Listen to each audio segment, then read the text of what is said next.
To look at diarrhea and diarrhea in children. Diarrhea is a disorder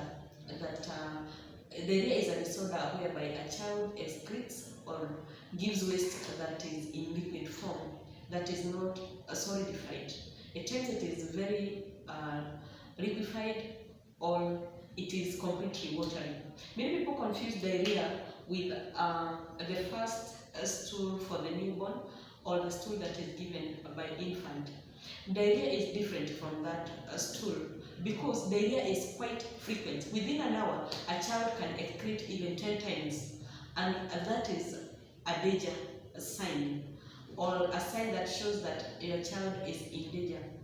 The normal excrete of a child comes at an interval of maybe 1 hour, 2 hours, 3 hours, and it is not watery. It is quite congested. It is not watery, neither is it very liquefied. Now, diarrhea mostly affects children that have begun weaning, or children that have begun teething. Many people have in mind or thinks that it is normal that when a child begins weaning or when a child begins teething, it has to start diarrheaing, which is wrong. If you find that your child is diarrheaing because of teething, or your child is diarrheaing because of weaning, then that child is sick.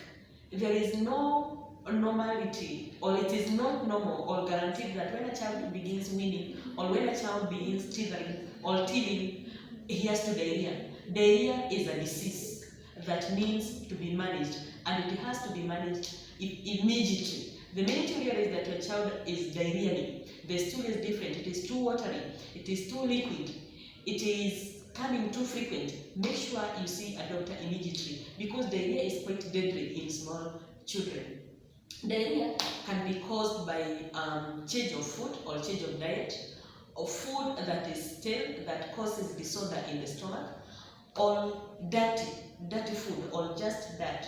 Again, bacteria can also cause diarrhea, which can be a child can take in or consume food that causes diarrhea, that has a diarrhea causing bacteria or virus. So it is not necessary that when a child begins teething or when a child begins weaning, it has to diarrhea. In our next episode, we'll be looking at managing diarrhea.